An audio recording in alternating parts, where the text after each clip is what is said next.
Banjir bandang dan tanah longsor menerjang Pulau Sumatera selama sepekan terakhir. Banjir bandang menerjang sejumlah titik, mulai Aceh, Sumatera Utara, hingga Sumatera Barat. Sejumlah elit di pemerintahan menjadi sorotan terkait lambannya penanganan terhadap tindak perusakan alam. Ketua Umum Partai Golkar Bahlil Lahadalia turut mengakui kesalahannya. Bahlil mengakui kesalahan masa lalunya dalam usahanya di sektor pertambangan. Dia mengakui usahanya di sektor pertambangan kerap bersinggungan dengan aktivitas penebangan pohon. Sumatera itu hutan hanya tersisa 29%.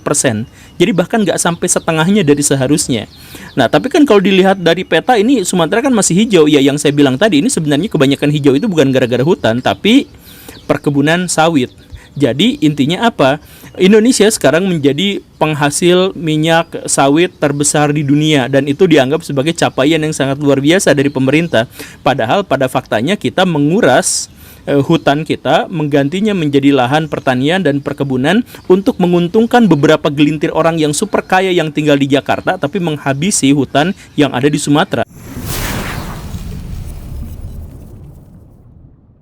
Di tengah bencana yang terjadi di Sumatera dan penderitaan yang menimpa orang-orang, teman-teman yang ada di sana, saya ingin mengajukan sebuah opini, kalau mungkin jangan dibantah, bahwa bencana yang menimpa teman-teman kita, saudara-saudara kita di Sumatera itu sama sekali bukan bencana alam.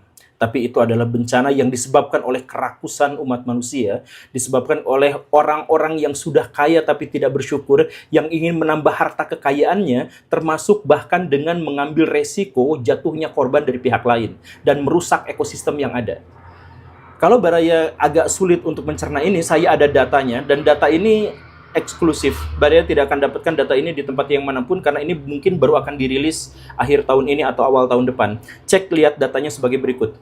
Bahwa penyebab bencana yang ada di Sumatera itu adalah deforestasi. Lihat datanya ini. Sumatera Barat. Tahun 2024, deforestasi yang terjadi di Sumatera Barat itu mencapai 6.360. Besar sekali. Tetapi dibandingkan dengan tahun 2025 dalam 10 bulan pertama, itu angkanya naik sampai 4 kali lipat, 28.503 hektar di Sumatera Barat. Kemudian di Aceh itu 27.854 tahun 2025. Sedangkan tahun 2024 itu hanya 8.962 hektar. Kemudian lihat di Sumatera Utara. Sumatera Utara itu 18.152 dari sebelumnya hanya 7.300. Artinya apa? Dari angka-angka ini deforestasi itu di Indonesia naik sampai 4 kali lipat, 5 kali lipat, 6 kali lipat. Jadi kalau Baraya mengira bahwa yang kemarin itu bencananya adalah bencana alam, sama seperti pejabat-pejabat katakan itu adalah ini siklon, ini adalah cuaca, ini adalah perubahan iklim dan sebagainya, bukan. Kalau memang perubahan iklim atau cuaca dan sebagainya, maka tahun-tahun sebelumnya juga terjadi banjir seperti itu kan. Tapi ini faktanya adalah bahwa dalam tahun ini, tahun 2025, itu deforestasi, penggundulan hutan atau alih fungsi hutan, itu naik sampai 4 kali lipat, 5 kali lipat. Ini datanya ada. Dan data ini juga bisa dipecah lagi, misalkan di PD. Ini per kota kabupaten ya. Di PD, itu tahun 2024 deforestasi itu hanya mencapai 182 hektar. Tetapi di tahun 2025 itu 1.700 hektar. Naik 10 kali lipat di satu kabupaten saja. Di PD Jaya misalkan dari 75 hektar itu berubah menjadi 346 hektar. Dan seterusnya dan seterusnya. Ya ada misalkan di kota Subulu Salam yang justru kelihatannya turun gitu. Dari 1.696 hektar, misalkan deforestasi di tahun 2024 berubah menjadi hanya 305. Ya, kenapa 305? Ya, karena itu adalah kota, bukan kota kabupaten gitu. Dan lain sebagainya. Baraya bisa mengecek seperti itu. Nah, ini menunjukkan apa? Menunjukkan bahwa angka-angka yang saya sebutkan tadi, data-data yang saya sebutkan tadi, itu adalah data-data yang ada di tempat kejadian bencana alam. Di Aceh, di Sumatera Barat, di Sumatera Utara, begitu kan? Nah, di situ memang deforestasinya naik antara 3-5 kali lipat dalam 1 tahun. Jadi Baraya sekarang tahu kan penyebabnya apa? Nah, kalau memang mau tangkap malingnya, itu Pak, saya tunjuk nih, itu di situ kelihatan. Maksudnya gini, kalau itu adalah illegal logging, Maka yang ditangkap itu adalah tentara-tentara yang di sana, polisi-polisi yang ada di sana, pejabat-pejabat yang ada di sana. Karena mustahil mereka tidak tahu adanya pembalakan hutan itu sampai 5 kali lipat dari sebelumnya. Mustahil mereka nggak tahu. Kalau itu illegal logging. Dan kalau itu adalah legal, maka tangkap siapa yang memberikan izin kepada perusahaan-perusahaan itu untuk melakukan pembalakan sampai 4 kali lipat, 5 kali lipat itu. Itu sederhana kan, bisa dilacak, itu orang-orangnya gampang. Dan kalau misal ada pejabat kemarin yang masih mengatakan bahwa ini kayu-kayu gelondongan yang ada di sini yang terbawa oleh banjir itu alamiah, itu jatuh sendiri gitu. Nah, coba cek ini, saya tunjukkan kepada baraya semua ya. Nah, tumpukan kayu-kayu ini diambil oleh aktivis Wahabi lingkungan itu 25 Mei 2025. Nah, kelihatan di Batang Toru. Nah, kayunya ini kan yang kemarin ke bawah ombak tuh kayunya yang semacam ini kan. Nah, jadi jangan ngeles lagi. Nah, kemudian ini adalah kegiatan pertambangan PT Agincourt Resource di Batang Toru, Tapanuli Selatan. Dan ini kejadiannya apa? Ini di perbukitan, ini di daerah resapan air, ini di hulu sungai. Jadi kalau hulu sungainya pada akhirnya nanti tiba-tiba keruh, penuh dengan lumpur, banyak kayu-kayu gelondongan dan semacam itu, baraya bisa cek ini. Foto ini diambil 29 Mei 2025. Nah, begitu kan? Nah, cek lagi nih. Nah, ini tahun 2024, di mana ini di Subulus Salam, Aceh, Februari tahun 2024. Alih fungsi hutan berubah menjadi sawit. Iya. Habis-habisan kan? Nah, kemudian balik lagi ke 20 Mei tahun 2025. Di sini ada konversi hutan menjadi hutan kayu eukaliptus di Tapanuli Selatan. Ini lagi-lagi baraya bisa cek situasi kondisinya. Ini di perbukitan, ini di daerah resapan air, digundulin kayak gini. Jadi kalau nanti ada banjir, jangan bilang itu adalah bencana alam. Tapi ini adalah bencana kemanusiaan. Dan baraya juga bisa cek yang ini nih. Nah, ini dari teman-teman Wahabi lingkungan, Auriga. Ini per tahunnya. Jadi silahkan cek ya. Nah, ini adalah penggundulan hutan, alih fungsi hutan, dan konversi hutan menjadi ladang sawit. Nah, jadi kalau banjir kemarin itu ada yang nyebut itu alamiah, ya tolong ya, ini datanya seperti ini. Saya sebut lagi. Ini adalah perusahaan-perusahaan yang memiliki tanah berhektar-hektar di sana. Ini yang terbesarnya ya. Kita sebut Anam Koto Group. Ada beberapa ribu hektar. Kemudian Wilmar Internasional. Ini sebenarnya di seluruh Indonesia, tapi di Sumatera juga ada. Kemudian Sinarmas, lewat Agri Business Food. Kemudian PTPN. Nah, BUMN juga main di situ ya, PTPN 2. Kemudian ada Astra Agro Lestari, itu sampai 104.000 hektar. Kemudian ada London Sumatera, itu milik Salim Group ya, itu 91.000 hektar. Kemudian Bakri Group, nah, itu punya anak perusahaan namanya Sumatera Plantation, itu 30.000 hektar. Kemudian Royal Golden Eagle, itu ada 100.000 hektar. Kemudian Inkasi Raya itu ada 12.000 hektar. Dan ada tanah milik Pak Prabowo di sana ya. Bukan milik, tapi tanah yang dikelola sama Pak Prabowo gitu. Di sekitar situ juga ada ya.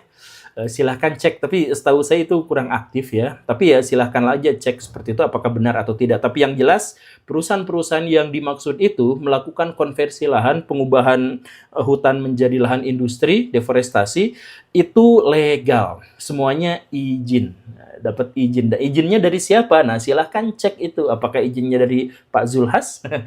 Silahkan cek, tapi yang jelas dengan banyaknya deforestasi inilah yang menyebabkan mudahnya bencana terjadi di Sumatera. Dan ini bukan hanya 10 yang saya sebut itu.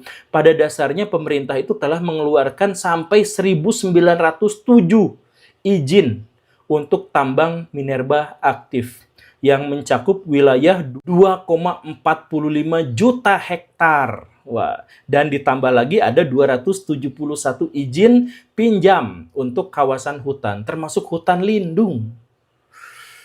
Ngeri baraya. Nah, ini maksud saya tuh begini, perusahaan-perusahaan yang saya sebutkan tadi itu, pihak-pihak yang saya sebutkan tadi itu, mereka tuh dapat keuntungan besar sekali. dari aktivitas mereka. Ada yang miliaran, puluhan miliaran, ratusan miliar, triliunan, itu tuh ada di situ tuh Baraya. Dan ketika terjadi bencana alam, mereka ngapain? Mereka nggak kena dampaknya, mereka nggak kena imbasnya. Karena yang kena imbasnya dari daerah hilir, sedangkan mereka kan mainnya di hulu-hulu yang seperti itu. Nah, inilah masalahnya. Jadi kalau Pak Prabowo mau aura farming dan kemudian mengatakan akan menangkap maling-maling itu, tangkap Pak Prabowo, tangkap orang-orang itu. Itu saya sebutkan sudah di situ. Bisa perusahaannya atau bisa orang yang memberikan izin pada perusahaan-perusahaan itu. Kan Bapak juga tentu saja sudah tahu Pak Zulhas itu seperti apa ya. Jadi beliau itu adalah menteri yang sepanjang zaman reformasi adalah yang paling banyak memberikan izin konversi hutan menjadi area industri atau area produksi. Itu kan. Nah, sekarang Pak Zulhas itu justru malah, ya saya mohon maaf ya, mengikuti gaya Pak Jokowi gitu, datang ke rumah-rumah, kemudian bawa beras, ini beras, kemudian bersih-bersih rumah. Itu bukan tugas menteri, itu jelas itu ya, itu pencitraan, cari muka doang gitu. Kan Pak Zulhas itu yang memberikan izin, Pak Zulhas itu yang kemudian membuka lahan, dan kemudian ada bencana yang sekarang tidak bisa dihindari dan sebagainya, itu kan Pak Zulhas itu berkontribusi di situ. Kenapa coba tiba-tiba datang ke warga untuk ngasih 1 karung beras, 2 karung beras ke sana? Jangan seperti itulah Pak. Jadi maksudnya ini adalah bencana, ini adalah tragedi kemanusiaan, dan mungkin Bapak terlibat dalam hal itu. Jadi kalaupun tidak bantu ya nggak usah memanfaatkan itu untuk pencitraan Pak. Kan jahat sekali Bapak. Itu orang-orang di sana tuh lagi menderita, lagi sedih, kok Bapak di situ malah pencitraan. Dan yang saya paling khawatirkan itu adalah Pak Prabowo itu selama ini dan bahkan sampai sekarang, kalau dapat berita, kalau dapat informasi, itu tuh harus lewat orang-orangnya dulu. Dan orang-orang itu tuh selalu menfilter informasi. Gitu. Ada yang alasannya adalah biar Pak Prabowo nggak stres, biar nggak sakit, apa segala rupa. Kasih aja tuh Pak datanya, nggak usah difilter kayak gitu. Jadi kalau ada informasi-informasi kayak gini tuh kan kadang-kadang PowerPoint 10 halaman dikasihnya malah cuma 5 halaman, itu pun tampilan yang baik-baik saja gitu. Pak Prabowo selama ini tuh kalau ngomong kemana-mana, kita sudah membaik, alhamdulillah ini. Jadi kelihatan banget bahwa Pak Prabowo itu tidak bisa berhubungan langsung dengan rakyatnya dan mendapatkan informasi langsung dari mereka. Gitu. Nah ini yang saya khawatirkan itu sekarang. Itu saya sudah tunjukkan ya, kalau memang legal, itu perusahaan-perusahaannya, siapa yang ngasih izinnya, silahkan dicek. Kalau memang ilegal, itu cari para penegak hukum di sana. Itu sudah jelas. Datanya ini, saya bisa kasihin kalau mau, nanti dikasihin gitu ya. Silahkan kalau mau, tetapi kita butuh tindakan tegas. Pak Prabowo, saya tagih Bapak. Tangkap Pak Prabowo, tangkap orang-orang itu Pak Prabowo, tangkap orang-orang semacam itu.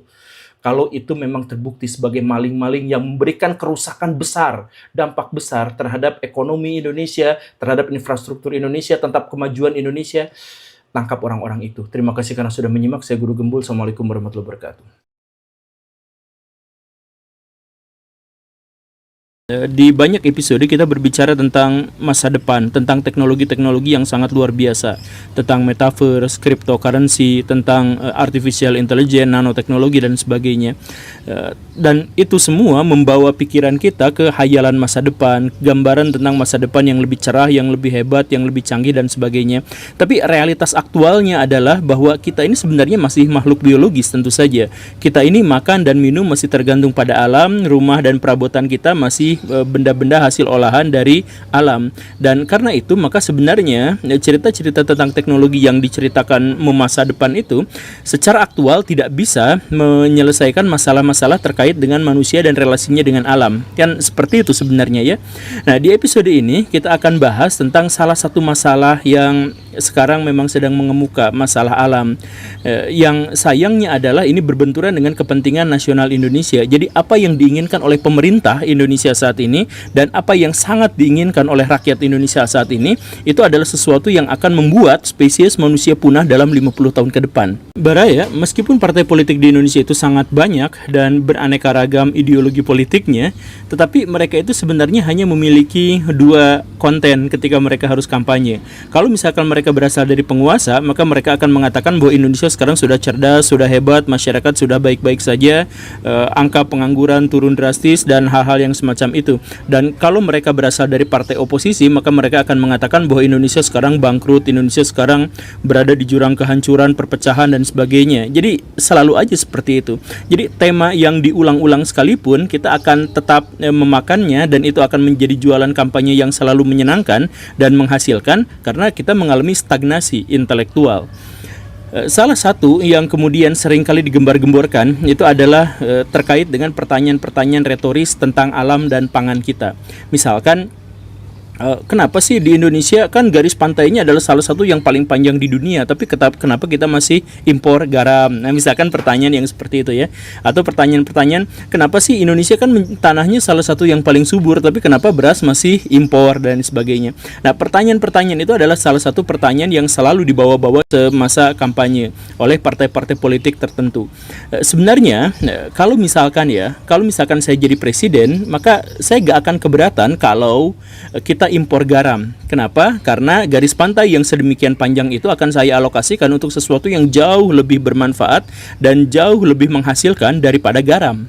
Misalkan ekowisata gitu, atau ya yang semacam itu. Sehingga saya impor garam, tapi saya dapat penghasilan yang jauh lebih besar karena si aset, yaitu berupa pantai yang kita miliki, itu mendapatkan penghasilan yang lebih besar. Kalau misalkan ada pertanyaan, kenapa sih Indonesia tanahnya subur tapi beras aja impor gitu? Nah, ya gak jadi masalah sebenarnya dalam hal itu kan, karena yang paling penting adalah si tanah itu bisa kita gunakan untuk sesuatu yang lebih penting lagi. Misalkan apa? Misalkan ditanami hutan. Kan hutan itu sebenarnya lebih berharga daripada sawah. Kenapa seperti itu? Karena hutan itu memberikan kepada kita penghidupan. Kalau sawah memberikan kepada kita pangan, maka hutan itu memberikan kepada kita itu oksigen untuk bernafas. Baraya mending nggak makan atau nggak napas. Kenapa saya harus ngomong seperti itu? Karena memang pada faktanya kita itu terlalu mengkhawatirkan sesuatu yang tidak urgen.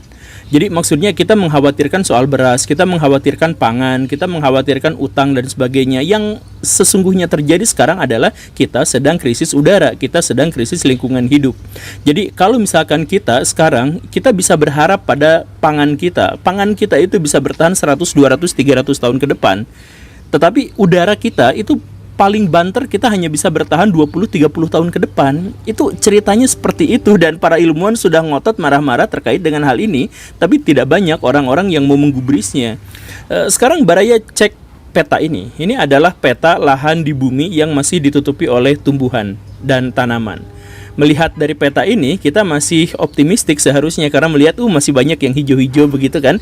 Tapi pada faktanya ini tidak sepenuhnya benar. Peta ini karena dilihat dari jarak jauh, ini sebenarnya adalah peta yang menipu. Walaupun yang hijau-hijaunya itu masih banyak, hutannya itu sangat-sangat sedikit. Yang paling banyak di situ itu adalah lahan pertanian untuk konsumsi manusia. Nah, lahan pertanian itu, walaupun kita misalkan memandang bahwa lahan pertanian itu hijau, bersih, sejuk, dan sebagainya, pada faktanya itu juga adalah salah satu yang merusak lingkungan. Kenapa seperti itu? Karena di tempat pertanian itu hanya spesies tertentu yang boleh tumbuh di situ dan boleh hidup di situ. Spesies yang lain yang seharusnya menempati wilayah itu dibunuh, dihilangkan, dimusnahkan.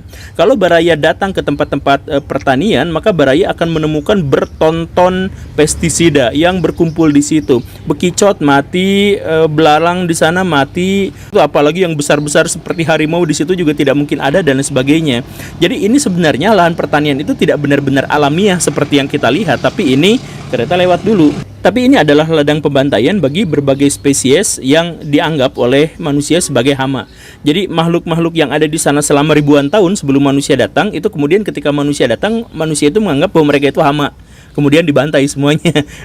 Kan seperti itu ya. Sekarang mari kita lihat datanya Baraya. Jadi hutan di seluruh dunia sekarang itu sudah musnah setengahnya. Jadi hutan yang kita lihat sekarang itu sebenarnya adalah setengah dari yang seharusnya ada. Dan penghilangan hutan itu luar biasanya adalah baru terjadi dari tahun 1900-an sampai sekarang. Artinya hanya dalam waktu 1 abad kita telah menghilangkan hutan sampai setengahnya. Jadi kalau manusia bisa bertahan hidup sampai 100 tahun mendatang, maka hutan dipastikan musnah sama sekali. Kan logikanya seperti itu. Dan secara luar biasa adalah bahwa penggundulan hutan sekarang itu berlangsung terlalu cepat. Setiap tahunnya ada sekitar 15 sampai 18 juta hektar tanah yang hilang. Itu berarti setiap tahun kita kehilangan satu hutan seluas Bangladesh. Pohon kita itu ditebang sekitar 2.400 sampai 2.500 pohon per menit. Itu adalah sesuatu yang sangat luar biasa. Tapi di sini ada sesuatu yang sangat unik, yaitu bahwa pengerusakan hutan itu tidak banyak terjadi di negara-negara subtropis. Jadi negara-negara beriklim sedang, hutannya relatif aman atau berhenti untuk deforestifikasi. Yang paling berbahaya itu justru adalah di wilayah-wilayah tropis. Indonesia, Brazil, Madagaskar, Kongo dan sebagainya, itu pembabatan hutan habis-habisan terjadi di sana. Akibatnya apa? Sekarang ini dalam kurun waktu setengah abad, hutan di daerah tropis itu berkurang dari sekitar 16 juta kilometer persegi berubah menjadi hanya sekitar 6,2 juta kilometer persegi. Nah, lalu apa yang menyebabkan hutan di daerah tropis itu gundul seperti ini? 10%-nya itu disebabkan oleh manusia yang terlalu iseng. Bakar hutan gitu ya, kemudian illegal logging yang seperti itulah, atau mengubah hutan menjadi kawasan wisata seperti yang terjadi di Tangkuban Perahu itu ya. Kacau sekali itu. Ya, yang seperti itulah. Nah, sisanya itu diakibatkan oleh peralihan fungsi dari hutan berubah menjadi lahan pertanian. Maksudnya di wilayah tropis itu populasi manusia itu berkembang terlalu pesat dan pertumbuhan penduduk ini kemudian membutuhkan pasokan konsumsi makanan yang juga sangat banyak.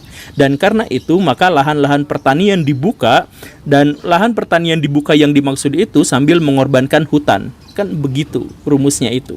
Nah, di Indonesia, alih lahan dari hutan menjadi lahan pertanian itu sebenarnya masuk dalam program besar, yaitu ketahanan pangan nasional. Jadi Indonesia itu targetnya tahun 2045 akan menjadi lumbung pangan dunia. Cuman masalahnya para ilmuwan berpikir, kalau Indonesia berhasil mengubah Indonesia menjadi lumbung pangan dunia, apakah pada waktu itu manusia masih bisa bertahan hidup tahun 2045?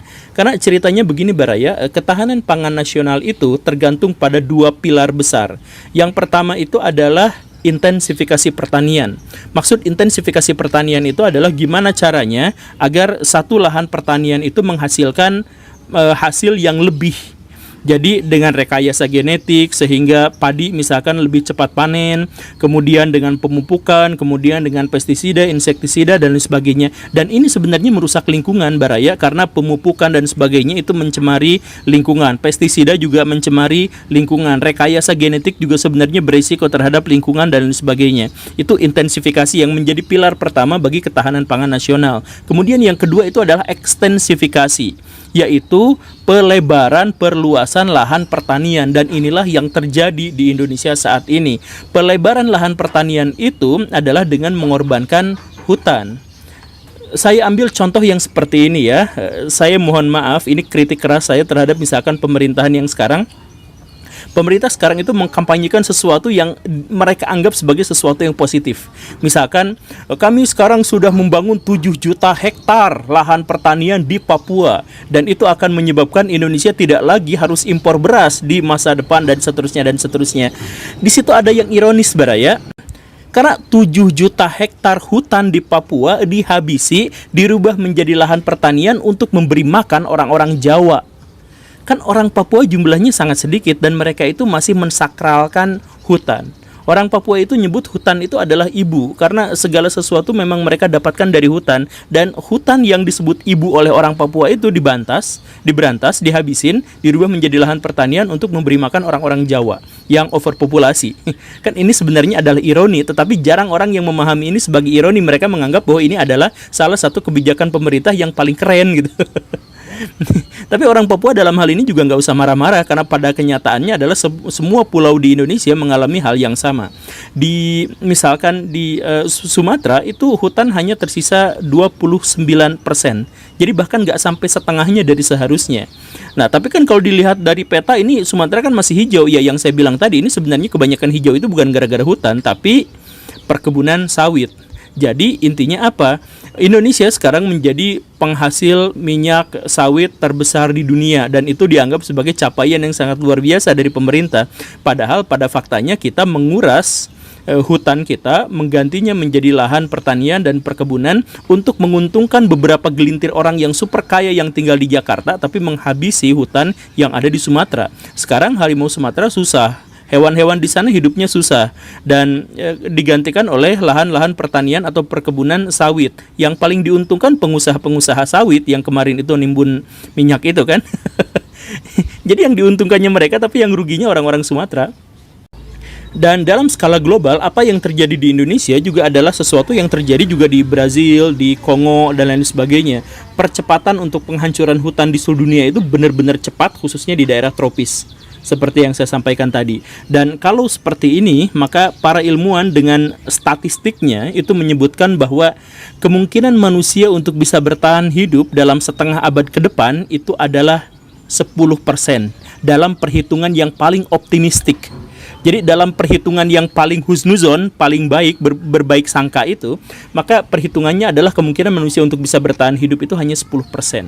Kenapa seperti itu? Ya karena itu tadi, kita menggenjot ketahanan pangan kita itu, tetapi kita tidak menggenjot sesuatu yang lebih esensial daripada itu.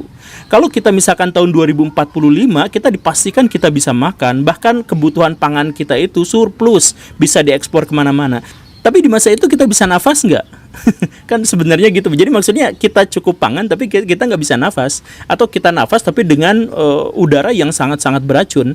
Kan ya kondisinya seperti itu. Saya sebenarnya tidak menyalahkan pemerintah sepenuhnya, dan kritik saya tadi yang di sana itu hanya kritik parsial pada bagian itu saja. Maksudnya ya ini kan kita itu dilema gitu. Maksudnya karena penduduk manusia di seluruh dunia itu sudah terlalu penuh, maka kita membutuhkan konsumsi, dan konsumsi itu tentu saja kita membutuhkan dari lahan pertanian itu.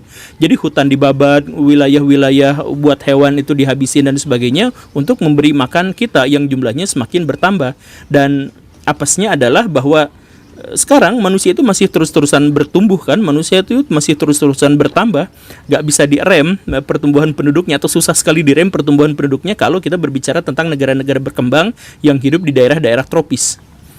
Ya ini adalah masalah yang sangat besar. Jadi ya saya juga nggak tahu bagaimana solusinya, tapi saya pikir dengan mengkampanyekan apa yang sekarang saya bicarakan ini, setidaknya ada beberapa di antara barai yang mulai berpikir untuk mari kita melakukan hal yang kecil untuk diri kita sendiri. Misalkan kita menanam pohon lebih banyak lagi, kita tidak merusak tanaman yang ada di sekitar, kita tidak usah bakar sampah, dan hal-hal yang semacam itu kan bisa kita lakukan secara individual, dan itu bisa saja kita lakukan. Dan mungkin kalau kita misalkan melakukan itu dan kemudian mengkampanyekan ini kepada orang lain, akan lebih banyak orang yang tersadarkan, dan kita bisa menunda kiamat, atau bahkan bisa menghentikannya gara-gara penundaan itu menyebabkan teknologi kita bertumbuh lebih cepat lagi, sehingga kita bisa mengatasi masalah-masalah yang tadi itu.